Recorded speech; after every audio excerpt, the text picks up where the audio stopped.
감사드립니다. 오늘은 성령 강림 후 11째 주일입니다. 조건에 감사해서 존재 감사로라는 제목으로 말씀 나누겠습니다. 제목에서 나타난 것처럼 감사라는 말이 있습니다. 사전상으로는 고마움을 나타내는 인사나 고맙게 여기는 마음 정도로 풀이하고 있습니다. 우리는 누군가로부터 의미 있는 것을 받았을 때 감사를 체험합니다. 이 감사는 영어로 gratitude이죠. 은총이라는 의미의 라틴어 그라티아에서 파생한 단어입니다. 초대교회와 중세교회에서 이 감사라는 것은 인간이 조건적으로 나타나는 것이 아니라 오직 하나님께서 우리에게 주시는 은총으로 비롯한다라는 믿음이 있었습니다. 혹자는 현대 한국 사회를 감사가 실종된 사회다 이렇게 표현하곤 합니다. 이 때문인지 매사에 좀 감사하고 살아 라고 이렇게 곧잘 교훈적인 이야기를 듣곤 합니다. 하지만 쉽지 않습니다. 물론 우리는 감사를 하면 좋은 일이 많이 생긴다라는 이야기를 듣곤 합니다. 감사하면 긍정적인 효과가 있으니 억지로라도 일부러라도 감사하라는 것이죠. 긍정심리학에서 감사는 매우 중요한 인간의 본성을 구성하는 요소로 봅니다. 감사는 단순히 좋은 감정만은 아니죠. 감사하는 사람은 삶에 낙관적이게 되고 또 희망과 활력을 주고 또 친사회적 행동으로 사람들로부터 인정받게 된다고 합니다. 또 자아 존중감도 얻을 수 있고요. 전문가의 말을 빌리지 않더라도 감사하게 되면 분명 삶의 불평들이 해소되는 경향이 있습니다. 그런데 나는 감사하려 해도 감사할 일이 없어 라고 하는 하소연하는 사람도 있습니다. 우리 마음속으로 감사거리를 찾고자 하지만 마땅히 감사할 내용들을 찾지 못하는 것입니다. 이러한 이유는 우리가 대부분 감사를 조건적으로 보려고 하는 익숙함 때문입니다. 감사를 어떤 결핍에 대한 충족으로 보는 것이죠. 채워짐이 없으니 감사할 것도 없다라는 사고방식이 은연중에 우리에게 있습니다. 그것이 물질적인 것이든 아니면 감정적인 것이든 말입니다. 또 중요한 것이든 사소한 것이든 말입니다. 감사할 조건을 찾고자 우리는 부단히 노력합니다. 이렇게 조건으로 감사하려는 방식은 때론 현재 우리 삶을 더욱더 불평과 불만으로 악화시키기도 합니다. 또 조건으로 감사하려는 태도가 갖고 있는 문제는 참된 감사를 왜곡시킨다라는 것입니다. 제가 종종 요즘 아이들과 세계 테마 기행이라는 프로그램을 봅니다. 방구석에서 전 세계 원하는 국가와 또한 관광지를 구경하니 마치 여행을 다녀온 기분을 줍니다. 어느 날 아프리카 오지를 탐험하는 프로그램을 시청했습니다. 원주민 지역에 찾아가서 그 지역 문화와 풍습을 보여줍니다. 아이들이 프로그램을 마치고 제게 감사할 것이 있다 이렇게 말합니다. 아프리카 아이들은 먹을 것도 없고 흙탕물에서 놀고 위생적이지도 않은데 자신은 그렇지 않아서 굉장히 다행이고 감사하다라고 합니다. 마음만 먹으면 먹고 싶은 것을 먹을 수 있고 또 워터파크에서 재미있게 놀 수도 있습니다. 여러분 그런데 어떻습니까? 이러한 감사, 충분히 감사할 수 있는 내용이기도 합니다. 하지만 저는 이러한 감사가 바른 감사는 아니라고 생각합니다. 상대의 고난의 상황과 비교해서 내가 그러한 처지가 아니니 그렇기 때문에 내가 감사하다라는 것은 바른 감사일 수 없습니다. 남의 불행에서 비롯하는 나의 상황을 감사하다라고 말하는 것은 우리가 흔히 저지르는 표층적인 감사일 뿐입니다. 우리는 이러한 사례처럼 종종 남보다 더 나은 조건을 두고 감사합니다. 아무개보다 더 나은 삶의 조건이 있다고 하는데 과연 그런 것이 그렇게 하는 감사가 바른 것일까? 왜냐하면 우리도 그 반대의 상황에 처할 수 있기 때문입니다. 우리도 결핍된 상태에 있을 수 있습니다. 굶주릴 수 있고 병에 걸려 고통 중에 있을 수 있습니다. 또 좋은 교육의 기회와 일자리 기회가 주어지지 않을 때도 있습니다. 만일 어떤 좋은 조건만으로 우리가 감사해야 한다면 어려움 가운데 있을 자들은 또 우리는 좀처럼 감사하기 어렵습니다.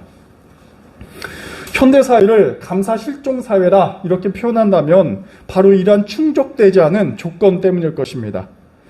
결핍을 충족시킴으로써 나타나는 감사는 자신이 그렇지 못할 때 더욱더 극심한 좌절과 또한 영적인 위축을 가져다 줍니다.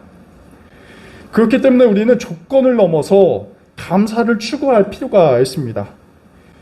오늘 이 시간에 여러분과 나눌 주제가 바로 이 부분입니다. 외견상 내가 가진 것이 없어도 또 고통 가운데 있어도 좋은 교육과 직장을 가지지 못해도 내가 감사해야 할 그 깊은 근원이 무엇일까? 이 점을 우리가 발견하지 못한다면 우리는 감사하는 삶을 잃어버리고 말 것입니다. 진정으로 감사할 줄 아는 사람은 바로 결핍이나 고난 중에 감사할 줄 아는 사람입니다. 이것이 바로 조건을 초월하는 감사라 할 수 있습니다. 오늘 아침 우리는 에베소서 5장 15절 이하를 묵상했습니다. 우리는 이 구절에서 사도 바울의 감사론에 대해서 엿볼 수 있습니다. 진정한 감사란 무엇일까? 이에 대해서 전해주는 것이죠. 결론적으로 말씀드리면 20절에 기록된 모든 일에 감사하라, 범사에 감사하라 라는 것입니다. 그런데 오늘 이야기는 이 범사에 감사하라라는 이야기는 단순히 우리에게 주어지는 일상적인 일들, 모든 것에 대해서 감사하라는 교훈적 의미를 던지지는 않습니다. 굉장히 난해한 문장이기도 한데 오늘 말씀은 우리의 조건이나 상황에 따른 감사를 넘어서 감사해야 할 근원이 무엇인지, 그 근원적 토대가 무엇인지 우리에게 일러주고 있습니다. 오늘 말씀을 이해하기 위해서 에베소 교회의 상황을 우리가 들여다볼 필요가 있습니다. 특히 헬레니즘 시대, 당시 사람들은 감사를 어떻게 이해했는가라는 것을 이해할 때 분명하게 바울이 말하는 그 감사에 대해서 우리가 좀 세심하게 짚어볼 수 있습니다. 그래서 이러한 감사에 대한 이해가 바울이 말하는 이런 기독교적 감사와 어떤 점에서 차별점을 갖는지 한번 살펴보겠습니다. 에베소 교회를 이해하기 위해서는 당시 에베소라는 도시에 대한 풍경을 우리가 볼 필요가 있습니다. 이 도시는 당시 로마 제국의 영향권 안에 있었죠. 그리고 최대 항구 도시였습니다.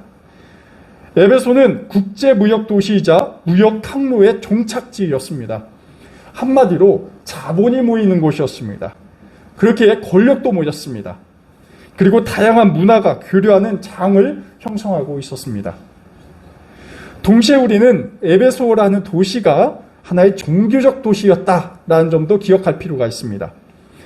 이미 디아스포라 유대 공동체가 에베소에 형성하고 있었습니다.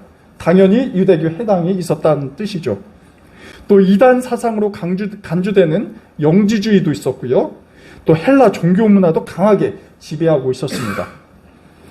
이 도시는 기원전 1000년경부터 도시로서의 형태가 갖춰지기 시작했다 합니다. 이후에는 차츰 헬레니즘 문명과 철학을 적극적으로 수용하고 있었고 또 종교적으로 아데미 신전이 이미 굳건하게 형성되고 있었습니다.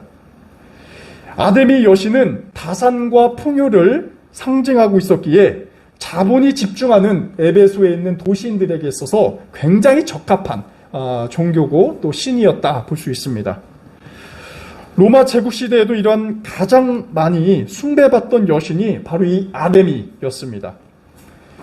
에베소에 위치한 굉장히 웅장한 아데미 신전이 있는데 이것이 바로 에베소 도시인들이 갖고 있는 정신세계를 단적으로 표현해주고 있습니다. 이러한 종교적 상황은 신생 종교인 기독교와 그 교인들에게 큰 도전을 미치게 됩니다. 다행히 에베소에 있는 교회는 뿌리를 잘 내리고 성장도 제법 했습니다. 다양한 계층과 문화를 향유하던 사람들이 교회에 들어와서 신앙생활을 하게 된 것을 우리가 자연스럽게 추측합니다. 하지만 입교하는 신자들이 지니고 있었던 기존의 이교 신앙들, 그 다음에 그들이 갖고 있는 삶과 태도와 그 다음에 세계관들이 이 교회 공동체로 몰려들면서 문제가 발생하게 되는 것이죠. 풍요의 신을 숭배하던 사람들이 아무리 기독교를 개종한다 하더라도 그 습성을 버리기는 한계가 있습니다. 몸은 교회 공동체에 있지만 정신과 삶은 그리고 그들의 가치와 방향은 이미 아데미 신전을 향해 있었다라는 것이죠. 내가 예수 믿고 교회 다니겠다 해도 옛 삶과 단번에 단절되는 것은 아니죠. 많은 경우 이 개종이라는 행위, 이 과정, 프로세스는 점진적인 과정으로 나타납니다. 그리고 당시도 마찬가지로 이교적 삶과 새로운 기독교적 삶이 때로는 또 혼종적으로 나타나기도 해서 이게 굉장히 큰 문제가 되었습니다. 사실 이러한 현상은 성경시대뿐만이 아닙니다. 사도시대뿐만 아니라 지난 2000년의 기독교 역사가 바로 이러한 세속적인 물결과 또 교회의 이러한 가치관의 충돌과 스팝의 역사였죠.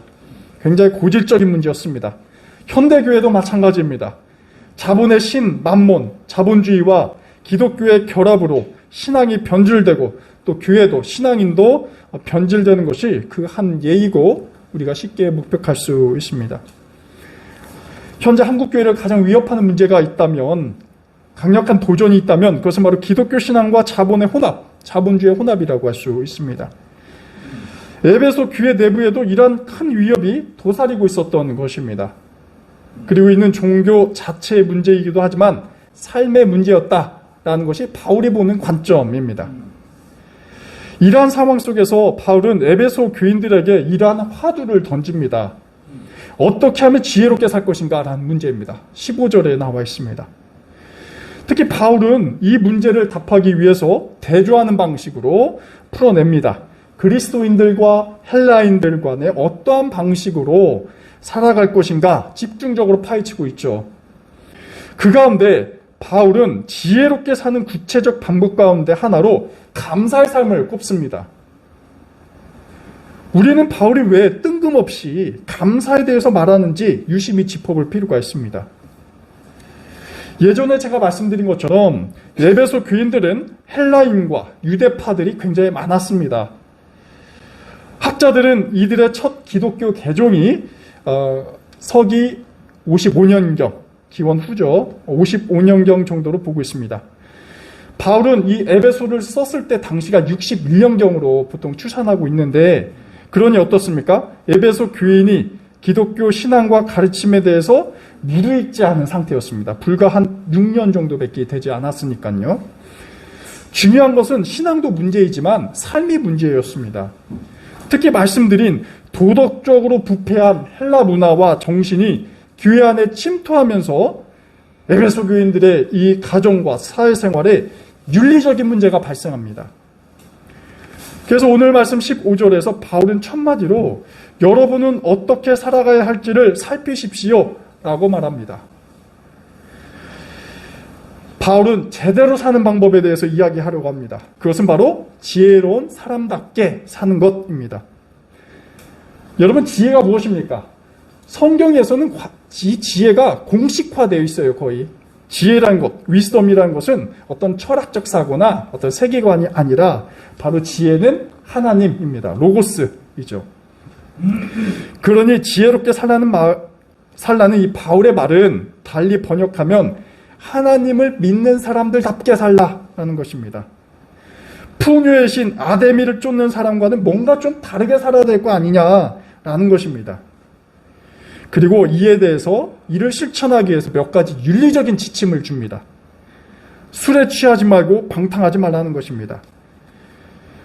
술에 취하거나 방탕하다라는 것은 당시 에베소 도시인들을 염두에 두고 바울이 말하는 것입니다.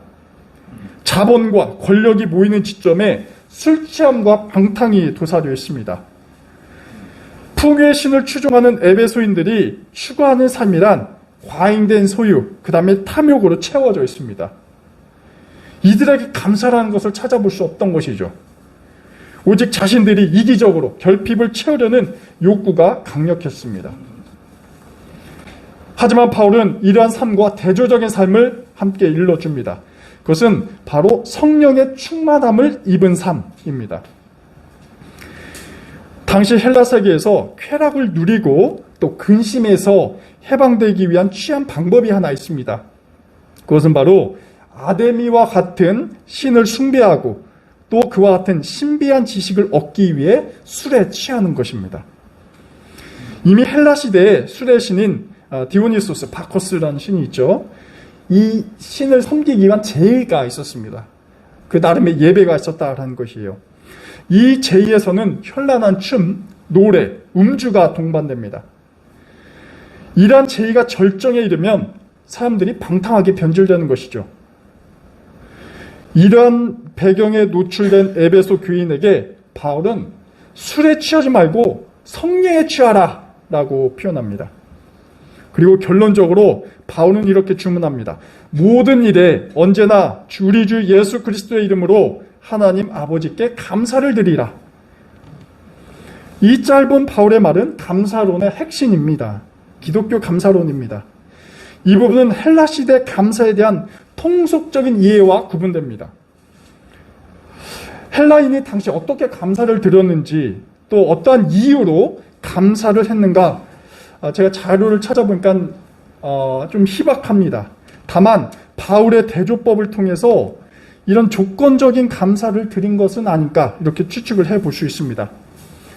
실제로 당시 헬라 시대에 덕 윤리학에 기초를 놓은 아리스토텔레스 같은 철학자들은 감사라는 것을 자유인이 갖춰야 할 덕목으로 전혀 고려하지 않았다고 합니다. 왜냐하면 누군가에게 감사를 표한다는 것은 다른 사람이 나의 복이나 그 다음에 잘됨에 기여했다는 것을 인정하는 것이기 때문입니다. 이 때문에 철학가들이 이상적으로 생각하는 자유인과 좀 괴리가 있는 것이죠. 아리스토텔레스의 시각에서 인간의 복이나 잘됨의 원천은 외부자가 아니라 바로 자기 자신에 있어야 합니다. 그러니 감사를 느낀다는 것, 또 감사를 받는다는 것은 고마움이 아니라 다른 이의 도움을 받은 데서 오는 이러한 감정이긴 하지만 자유인의 덕목으로까지는 간주되지 않았던 것이죠. 그렇게 어찌 보면 감사라는 것은 어떻습니까? 헬라인들에게 때로는 불명예스러운 것이라 할 수 있습니다. 이러한 헬라 철학자들의 감사에 대한 생각이 에베소 교회에 어느 정도 녹아져 있냐 밝히기는 좀 어렵습니다. 다만 성경에서 보고하는 에베소인의 일반적인 삶의 가치나 태도가 방탕하다고 묘사하는 것을 볼 때 감사가 실종되었거나 아니면 굉장히 제한적인 의미의 이 조건적인 감사만이 작용했다 볼 수 있습니다. 아리스토텔레스뿐만 아니라 당시 다른 헬라 철학자 에피쿠로스 역시 감사라는 것이 인간의 이기심을 덮고 있는 얇은 베일에 불과하다라고 부정적으로 표현합니다. 더 많은 이익을 얻기 위한 하나의 욕망일 뿐이라고 감사를 평가절하합니다. 바울은 물론 이런 헬라 철학적 사조를 분명히 인식하고 있었고 다른 장소에서도 이와 관련해서 논쟁을 펼친 사례가 있습니다. 어쨌든지 당시 감사는 환대받지 못했습니다. 하지만 바울은 어떻습니까? 모든 일에 감사하라고 합니다. 여기서 이제 모든 일이라는 뜻이 해석이 굉장히 중요합니다. 항상이라는 뜻도 있겠지만 저는 이런 해석, 항상 감사하라는 것보다는 오늘 맥락에서 좀 다른 뉘앙스가 있습니다. 물론 우리가 쉬고 먹고 마시고 이런 기본 조건에 대해서도 감사할 줄 아는 마음 굉장히 중요하고 당연한 것입니다. 하지만 바울이 이 맥락에서 집중하는 것은 모든 조건적인 감사와 단절하라라는 이야기입니다. 특히 헬라인을 두고 헬라인들의 행하는 감사와 거리를 두라는 것입니다. 앞서 말씀드린 것처럼 라틴 문화에서 감사는 그라티아로 표현되죠. 신적인 은총입니다. 오늘 바울이 적은 이 감사라는 헬라어도 유카리스테오라는 말로 표현되고 있는데 이 역시 그라티아라는 거의 동일한 의미를 갖고 있습니다. 은총이라는 뜻입니다. 감사는 에베소 사회문화가 제공하는 다양한 물질적 혜택과 풍요에 대한 결과로서 일어난 것이 아니라는 점을 바울이 짚고 있는 것입니다. 대신에 감사가 뭐냐? 하나님의 은총을 입고 체험한 자가 자연스럽게 나오는 삶의 양식이라는 것을 말하고 있습니다. 어떤 조건적으로 한 것이 아니라 하나님께 은총을 입었다라는 인식에서 감사가 나온다라는 것이죠. 그래서 바울이 애매모호한 표현이기 때문에 좀 더 뒤에 구체적으로 좀 상술합니다. 감사의 근원에 대해서 밝히고 있죠. 여러분, 에베소 교회 그 교우들이 왜 감사해야 합니까? 그 근거가 무엇입니까? 바울은 그 근거를 예수 그리스도다라고 표현합니다. 우리가 감사해야 될 근본적인 토대는 풍요가 아니라 그리스도라는 점을 분명하게 밝히고 있습니다. 아데미가 아니라 그리스도라는 것입니다. 여러분, 그리스도는 누구입니까? 이미 바울은 수차례 그리스도에 대해서 이야기해 왔습니다. 그래서 바울은 특히 생명을 공급하시는 분으로서 그리스도에 대해서 말씀을 하고 있죠. 우리가 기쁨에 처하든 고난에 있든 그 어떤 상황과 조건에 상관없이 예수께서는 우리가 의미 있는 존재라는 사실을 늘상 각인시켜 줍니다. 예수께서는 우리 인간이 그 존재 자체로 의미 있다는 것입니다. 신분과 상관없이, 부유함과 상관없이 모든 존재는 하나님의 피조물로서 조건에 상관없이 감사받을 자격이 이미 내재되어 있다는 것입니다. 사실 이러한 기독교적 감사가는 당대 에베소를 포함하는 헬라 지역에서 통용되는 감사와 굉장히 대비됩니다. 또 현대 신앙인들에게도 도전적인 감사관을 요구하고 있습니다. 고난과 결핍 가운데서도 과연 감사할 수 있겠느냐라는 물음입니다. 여러분 어떠십니까? 우리가 나쁜 일을 만나든 실패하든 또 거부를 당하든 감사할 수 있습니까? 그리고 왜 감사해야 합니까? 바울은 이미 2000년 전 굉장히 진지하고 굉장히 중요한 핵심적인 물음을 우리에게 던져줍니다. 조건을 초월한 감사의 가능성에 대해서 그 당시 사람들은 부정했지만 바울은 긍정하고 있습니다. 우리의 결핍 상태가 충족되어야만 감사할 수밖에 없는 그런 피상적 감사에 대해서 다시금 생각하게 합니다. 이것이 범사에 감사하라 라는 뜻이 묻고자 하는 핵심입니다. 범사에 감사한다 라는 고백은 우리에게 생명을 공급하신 하나님에 대한 절대적인 의지의 결단입니다. 그래서 감사라는 것은 신앙에 대한 결단입니다. 절망 속에서 내가 감사할 수 있다는 이야기는 하나님에 대한 철저한 의지와 신앙 없이는 불가능합니다. 헬라인에게 절망 속에서 감사한다는 것은 있을 수 없습니다. 절망은 불행이기 때문에 그렇습니다. 저주이지 어떻게 그것이 감사가 될 수 있겠느냐 하는 것이 그들의 결론입니다. 하지만 바울은 그리스도 안에서 어떤 조건에 개의치 않고 모든 것에 감사할 수 있다는 새로운 지혜를 일러주고 있습니다. 그리고 이러한 삶이 번영하는 삶이고 그리스도인들이 나가야 할 길이라고 이렇게 설파하고 있습니다. 저는 이 범사에 감사하라 라는 구절을 교회보다 종종 교인들의 사업체에서 더 많이 본 것을 기억하고 있습니다. 음식점, 병원, 학원, 심지어 택시를 운전하는 신앙인들의 차 안에서도 범사에 감사하라라는 액자가 걸려있는 모습을 보게 됩니다. 하지만 이러한 표현이 일상적인 그리고 평범한 감사 생활을 의미하지 않습니다. 하나님께서 주신 것에도 감사하지만 또 하나님께서 관계를 맺어주신 우리와 교우와 이웃을 통해서도 감사하지만 받지 못한 것을 통해서도 우리는 감사할 수 있겠느냐, 고통 가운데서도 감사할 수 있겠느냐라는 물음을 던지고 있습니다. 우리 낙산교회 교우님도 어떠십니까? 없어도 감사하십니까? 고통 가운데서도 감사하십니까? 다행히 하나님께서는 이 질문에 주저하는 우리에게 많은 것을 은총으로 허락해 주셨습니다. 지난주에 조은미 교우님이 수술을 마치시고 퇴원을 하시면서 이런 글을 단체 카톡에 남겨주셨습니다. 내가 누리는 축복을 세어보아라. Count your blessings 라는 글귀입니다. 요즘 우리 교회 환우분들께서 많이 계셔서 굉장히 안타깝습니다. 하지만 감사 일도 그만큼 더해진 것은 아닐까 감히 생각해 봅니다. 누군가가 나의 고통에 대해서 함께 기도해주고 나의 존재에 대해서 긍정해주고 또 쾌유할 수 있도록 응원해주는 것, 참으로 감사한 일이 아닐 수 없습니다. 하나님 우리에게 낙산교회라는 소중한 은총을 허락해 주셨습니다. 이뿐만 아닐 것입니다. 우리는 지금 순간에도 생명을 공급하시는 하나님으로부터 수많은 복을 입으면서 살아가고 있습니다. 하지만 종종 우리는 늘 기쁨만 있지 않습니다.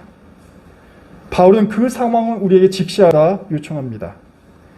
생명을 주신 하나님께서 항상 우리와 함께 하심을 믿는다면 우리의 고통스러운 상황은 오히려 연단과 성숙의 과정으로 거듭날 것이고 더욱더 변화해 나갈 것이고 또 감사로 채워지는 충만한 삶이 될 것이다. 이렇게 말하고 있습니다. 우리 낙산교회 교우님들께서 어떤 상황에 처하든지 우리 존재 그 자체만으로 또 우리 존재가 가치 있다 말씀하시는 하나님 말씀에 의지해서 감사할 수 있길 기원합니다. 아멘. 기도하겠습니다. 주님, 당신께서는 저희에게 수많은 은총을 주셨습니다. 때로는 저희가 그 은총을 의식하지 못하고 불평과 불만 가운데 살아갑니다. 또 어떤 조건이 채워질 때만 당신께 감사하는 그런 표층적인 신앙에 젖어 살아가고 있습니다. 주님, 사도 바울은 범사에 감사하라 권합니다. 기쁠 때만 감사하지 말고 슬플 때도 감사하고 고통 가운데 있을 때도 감사할 수 있겠느냐 우리에게 결단을 요청합니다. 주님, 생명을 공급하시는 하나님을 굳건히 믿고 조건을 초월하여 결핍에 상관없이 감사할 수 있는 능력을 저희에게 허락하여 주옵소서. 예수 그리스도의 이름으로 기도드립니다. 아멘.